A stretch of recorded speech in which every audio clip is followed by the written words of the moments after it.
Ngayong araw na ito, naisipan namin pumunta sa wholesale Costco. Napakalaki talaga ang Costco na ito. So dito na kami bumibili kung may ipapakargo kami sa Philippines, ganoon. Kasi maganda dito mamili yung pangkargo mo.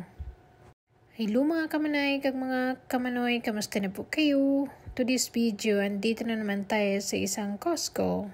Alam nyo ba kung ano binabalik-balikan ko dito? Yung hotdog nila tsaka soft drinks. Yun, is nasa sobrang $1 lang siya. Busog ka na sa paborito mo. Diba? At ito nga, nakabili kami ng aming pang-araw na grocery lang.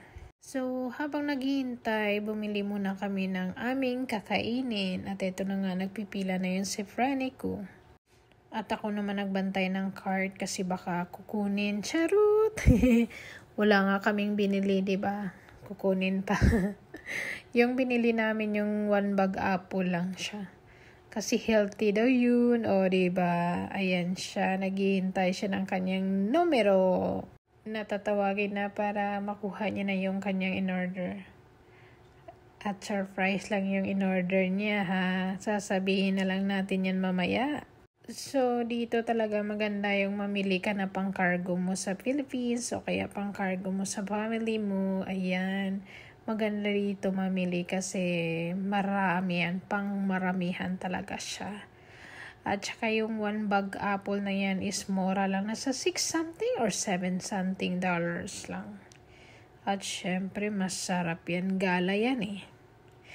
Yung mga apple para may iba't ibang ngalan. May iba't ibang pangalan pala yun siya. At eto na nga, dumating na siya. Dala-dala niya na ang kanyang in-order. At alam niyo ba kung ano ang in-order niya? Ang paborito. Ayan siya. Alam niyo ba magkano yan? 1 something, 2 something lang siya. Ganun lang yun.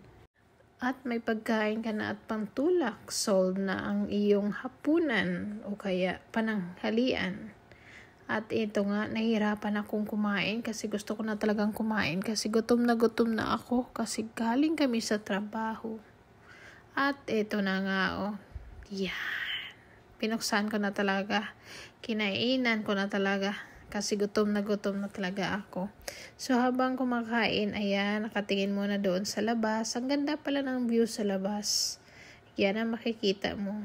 Ayan. Tapos doon sa dulo mayroong sinihan nandun. Sarap ng hotdog, fresh. At ito na nga, have a great day!